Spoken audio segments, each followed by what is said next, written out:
gorgeous people. This is Amber's DIY and other stuff. My name is Amber Meeks. If you're new here, welcome. I'm so happy you found my channel. I like to do fashion and craft DIYs and all kinds of other fun stuff. So if you like today's video, please consider hitting the subscribe button and click that notification bell so you don't miss any of my upcoming DIYs.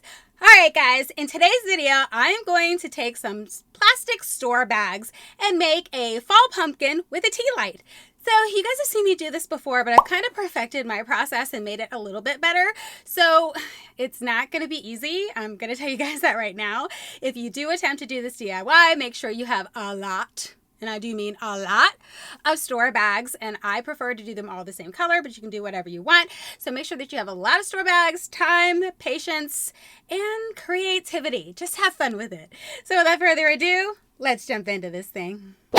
Okay guys, to start this project, I have 6 store bags. I'm going to take each one by its handle and line them up perfectly. So I have one there, then I'm going to grab the next one and line up all of the handles for 5 of the 6 bags. So after I'm done lining up all 5 of the bags, I'm going to take that 6th bag right there and I'm going to feed it through all of those handles. So here's the bag number 6. I'm taking it and feeding it through those handles that we just lined up, and I'm grabbing the handles from that bag, pulling it through to the other side. Now I'm taking the other half of that bag and I'm going to feed it through those handles to make a slip knot. I hope all of that makes sense. So the next thing I want to do is take 2 of those bags and put it on the side of that 6th bag, so I have 3 bags on one side. So next I'm going to go ahead and put large holes in all 3 of the bags that are on this side. So just put large holes in each and every single bag. Once you're done with that, you're just going to take your bags and braid them. So you're going to go ahead and braid down this side with the 3 bags that we just put the holes in. Okay, I'm not going to show you how to braid. I'm just telling you that you need to braid them.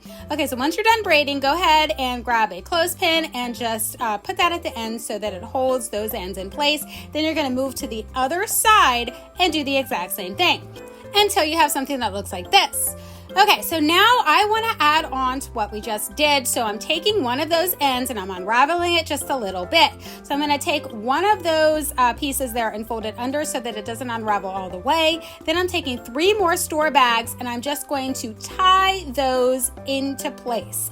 Now you're going to want to make your knot as tight as possible, but don't be too concerned if it's not super tight. As long as the bags are staying in place, you're good to go. Once I've done that, I'm going to do the exact same process, put the holes in the bags and braid it down. So I'm going to do this so that I have one continuous long rope of braided bags so that I don't have to keep adding on as I'm trying to work on this pumpkin. Okay, so I'm just, putting the clothespin on the end there, and this is what it'll look like when you're done. You'll have like a great big knot in the center, but that's okay, guys. We'll be able to totally work with this. It's good to go. Now, the next step, we're going to heat up these bags to melt them down. So you're going to want to make sure that you have something to protect your surface. I have this pan down here on the bottom, and I'm using what's called a heat tool. It's found in the painting department because I think it's used to remove paint, but I use it to heat up bags. Why not? So all I'm doing here, guys, is just melting down these bags with the heat tool, and then I'm taking my protective gloves so that I don't burn my hands off, because I've done that plenty of times doing these projects. And I'm just heating these bags up, and what happens is they melt down and then they stick to each other. So what I'm trying to do here is make sure that they're sticking to each other, and this is exactly why you don't need glue for this project.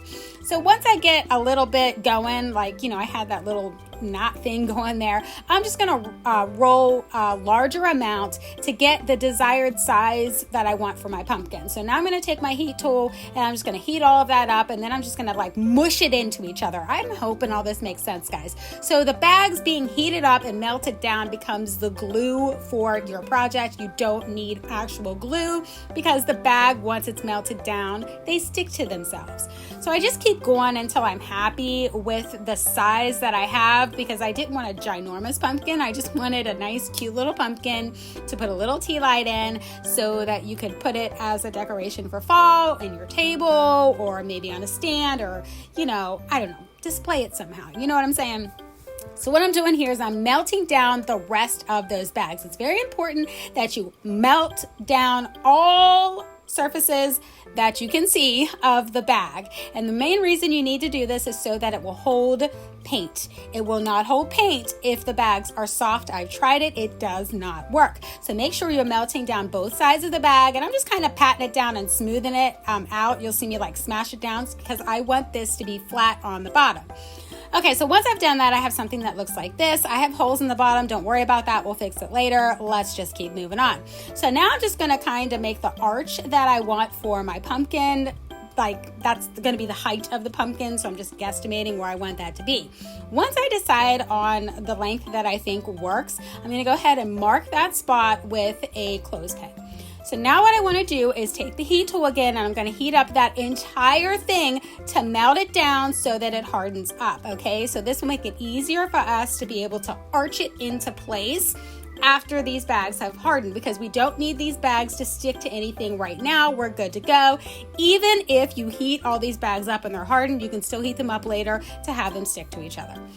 Okay, so now that I've done that, I'm going to go ahead and arch it into place. So I'm arching it the way that I think I want it to go, or the way that I think it needs to go. And I'm just kind of deciding where I'm going to tack it down, and I think there's a good spot. So I'm heating up the area where I want to stick these bags down to so that it will stay in place. Once I've heated it up, I hold it into place so that everything stays tacked down. Then I'm moving to the other side and I'm doing the exact same thing. I'm just heating that up, and then once it's hot enough and melted down enough, I'm just tacking it down into place so that everything's kind of glued together. So this is what I have it looking like so far. It looks pretty crazy, I know. So now I'm just gonna kind of like loop those over top of each other to kind of give me an idea of what that archway in the front of the pumpkin is going to look like. That right there is going to be my front. So I'm just going to roll with this, guys. This is the process. I don't know how else to explain this. I am just heating stuff up, tacking it down where I want it to be tacked down, and then moving on. So I needed to tack down the other side. I'm doing that exact same thing. And then you're just going to continuously form this as you go. I don't know how else to explain this, guys. So obviously I thought that I wanted to tack it down at the top, so I pulled that down and heated it up, but I couldn't get that to stay in place. But it was okay, guys. If you can't get something to stick where you want it to stick, just work with it later. Maybe once you've put more stuff on top of it, there'll be more pressure for it to stick down and be in the place where you want it to tack down. Okay, so as you build each section, make sure you're melting that section down. So I've arched that over to where I need it to be. I've tacked it down on the ends. Now I'm just going to go ahead and melt down the entire thing so that it's nice and hardened up. It is very important, guys. I can't tell you how important it is to make sure you do this as you go and not at the very end, okay? So I've done all that, and now I'm just going to decide how I want to loop this around. If that's my opening, I'm going to go ahead and loop this around this way to just continuously build out that back to make it look as close to a pumpkin shape as I possibly can. I really don't think I'm explaining this well, but I really don't know how else to explain it, guys. Okay, so this is what it's looking like so far.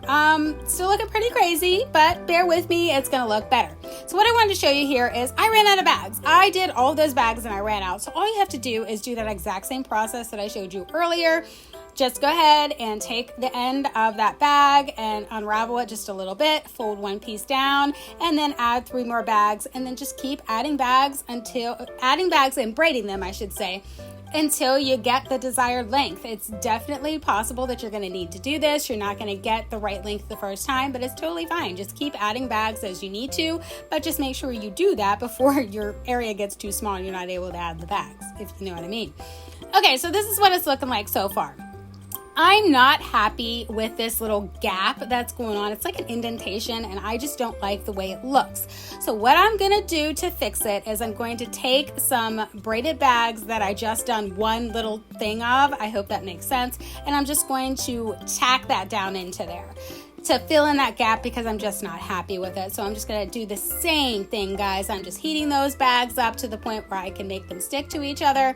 And then I'm just going to keep doing that until this gap is filled and I'm happy with the way it looks. The reason why I wanted to show you this part is because I wanted to make sure that you guys knew once it's done, like, you can go ahead and just add pieces and parts in as you need to. Just do the exact same process that we've been doing this entire time. Melt it down, melt it into place, and then make sure you melt the rest of it as I'm doing right now so that it's nice and hardened up. I cannot stress how important that is for when you go to paint this thing, that all of these bags have been hardened up to the best of your ability. Okay, so now we're going to work on those holes. Now, I'm not going to fill in all the holes. I'm just going to fill in the ones that are ginormous, like that one.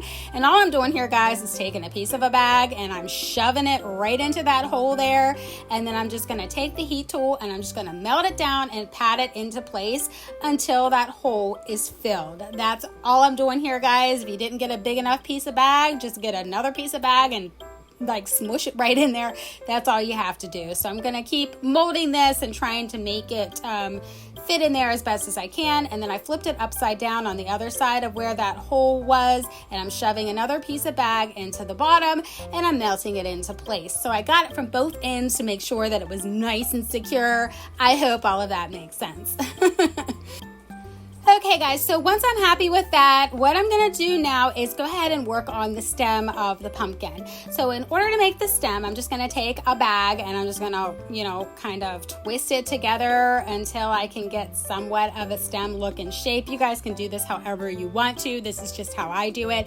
And then I'm going to go ahead and melt that down and do the exact same thing we've literally been doing the whole time. I'm just going to smush it down and start forming it into a stem. I don't want a really long stem. I don't want one of those long stems that kind of curve over. I just want a little stem that pokes out at the top. I don't want anything crazy. I wanted this to be kind of a toned down decorative thing, not loud and crazy. It's not a Halloween pumpkin. It's a fall pumpkin with a tea light, okay?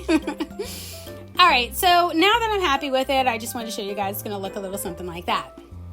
Okay, so I'm going to go ahead and take my pumpkin outside. I'm going to paint it this rustic orange color. I'm using this Rust-Oleum spray paint that I got from Walmart for like, $3 or something like that. Okay, so I don't have any brown spray paint, so I'm going to go ahead and use this brown acrylic paint, and I'm going to paint the little stem with the brown acrylic paint. I don't suggest the acrylic paint, but that's all I had. It'll work just fine.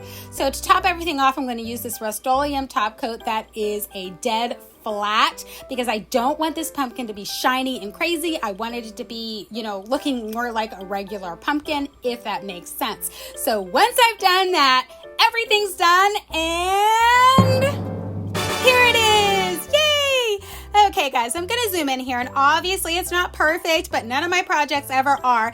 And just keep in mind, we were working with plastic store bags, guys. This was created from, probably hundreds of plastic store bags. You're gonna need a lot. I love it. I think it is so super cool and awesome and a great conversation piece. And here it is in the dark, guys. I really like how it turned out. I hope you guys enjoyed this project because I have so many more ideas to do with the plastic bags. Let's go ahead and jump into my final thoughts. Okay guys, so I'm really excited with how this DIY turned out. I'm definitely going to make a few more of these to take to my upcoming craft show and hopefully sell them. But I wanted to give you guys a few more tips when you're working with plastic store bags. Now the main reason why I braid the store bags isn't necessarily for the look of the braiding. It's more or less to make it bulky so that when I melt it down with a heat gun, that it doesn't melt down to nothing. So I've tried this several different ways, guys. I've been working with plastic bags for a while now, and I find that braiding one full bag is the best way to go. Now you can try braiding half a bag, but you're going to get, when you hit it with that heat gun, it's going to be really, really small. And I just feel like it takes like twice as long to do something if I did it that way. So that's why I use one full bag, braid it down, and then when I melt it down, it doesn't melt down to nothing. It's still bulky and it's still thick. Another thing that I want to make sure that you guys are aware of is that you have to make sure that you hit every single ounce of your project with the heat gun so that it hardens up. And the reason why you need to do this is because it does not accept paint if you don't do that. That's why I harden it up. Aside from the fact that you can just totally transform it and sculpture and do all kinds of cool stuff, the main purpose for this is because it definitely won't hold the paint if you don't do it that way. I have tried several projects doing it without hitting it with a heat gun, and the paint comes off just like that. Like, your project's done and then you move it and then you're taking paint off. So you definitely have to make sure that it's hardened up.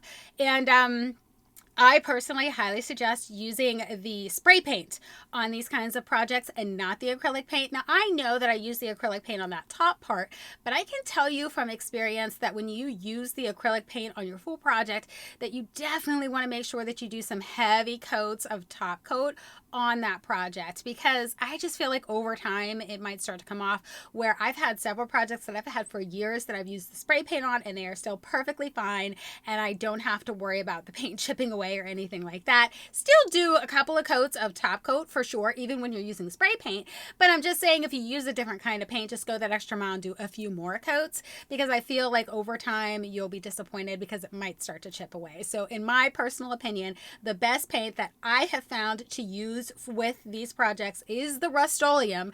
I'm just saying you can use any spray paint you want, but I personally prefer the Rust-Oleum paint that I get from Walmart, or you can get it anywhere. You can get the Rust-Oleum paint, and I love their selection of colors, and I find that I can get everything with just one coat, which is definitely time saving, where if you buy a cheaper one you might have to do 2-3 coats of paint, where I'm only doing one coat on with the Rust-Oleum. So just keep that in mind. Yes, it might be cheaper, but you might have to use 2-3 times as much. Okay, so those are just a few tips when you're working with this kind of stuff. And guys, I'm gonna be honest with you, this project took me hours to do. It took me hours.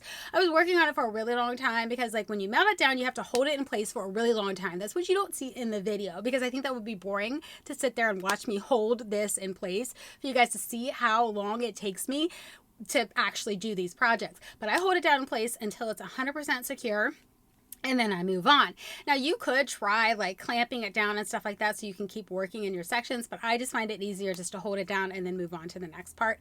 I think it's a lot faster than trying to clamp it and work around the clamp. That's my personal opinion, but you guys can do whatever is best for you. If you do attempt to do this project, please, please, please tag me on it or send me some photos. I would love to see what you came up with, because I love when people like recycle and come up with cool stuff with things that most people throw away. All right, guys, that's all I got for you in this video, and I'll catch you in my next one. Bye!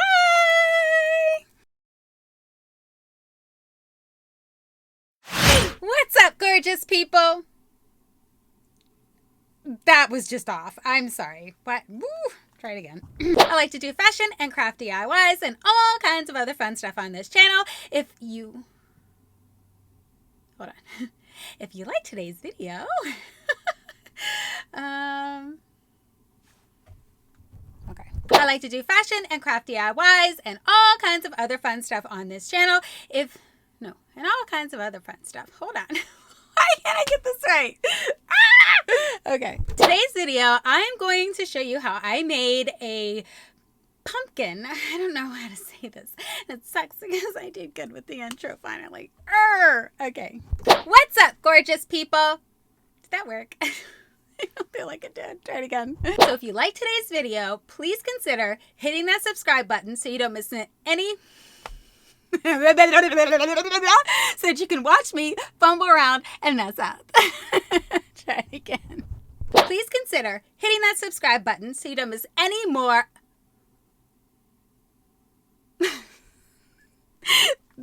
That's why.